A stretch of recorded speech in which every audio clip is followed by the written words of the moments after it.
Folks, we gotta talk.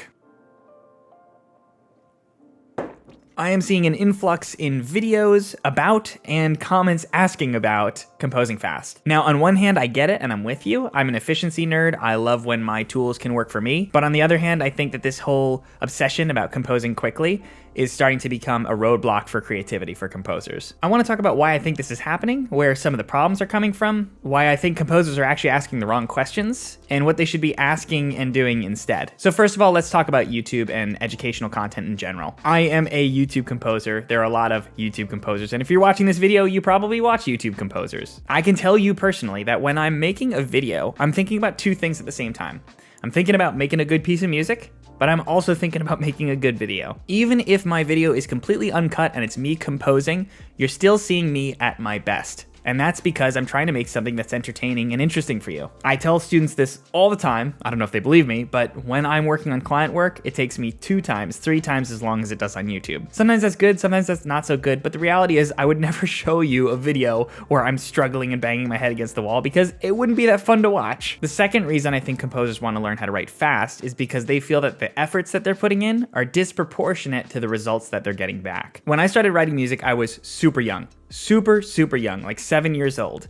I got Logic when I was 15 years old, so I've been in Logic now for 15 years. And yeah, it used to take me 40 hours to write a minute of music. There was just no way around that, but I was young enough to be kind of naive about that, and I didn't question that. Composers who are in their 20s and up are a little bit more aware of time and the finitude of time, and therefore if they want to make a living out of this, they feel like they need to hurry up and get a move on. At the same time, they lack the experience to know how to compose quickly and efficiently. And so you're feeling this disconnect. You want to say, oh, I want to write better, but I also want to write faster. Those two things can't always coexist. They don't always coexist, and I would say they don't often coexist. The good news is that they both scale exponentially. So at the beginning, you're spending a lot of time getting little results.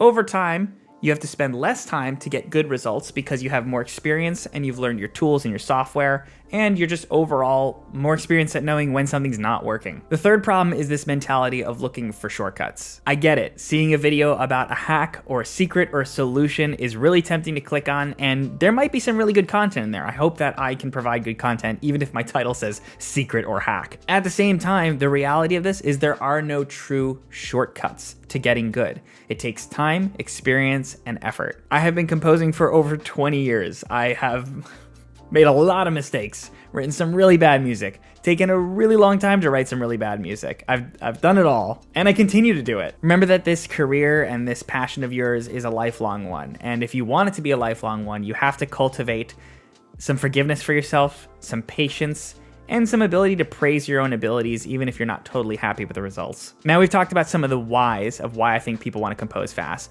Let's talk about an alternative mindset and some things that you can do to actually improve your craft. First and foremost, if you're just getting started or you've been doing this for a year, 2 years, maybe even 5 years, drop the idea of trying to learn fast. Learn it slow. Learn it well. In the beginning, you need that time to experiment and make mistakes. There's nothing that you could do that would be a mistake or a waste of your time so long as you're pursuing your craft. Hum ideas into voice memos. Write with pencil and paper. Write in your DAW. Do score studies.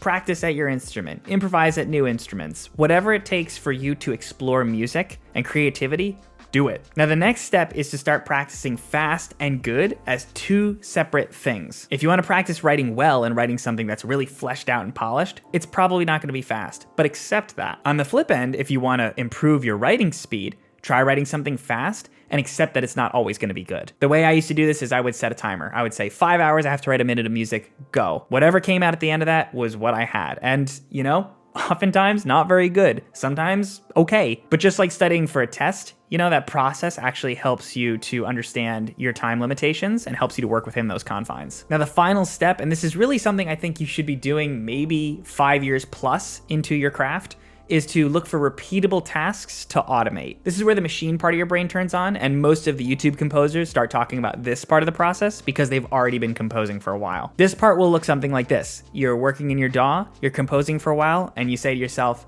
man, if only there was a faster way I could quantize. That's where you start the automation part of your brain. You say, what could I do to make quantization faster for me? Now, that's not gonna make you a better composer. It might make you more efficient, but it's certainly not gonna make you write music better. What it will do is it will allow you more time to create instead of more time to program. I have a ton of shortcuts and automations that I've programmed in my template.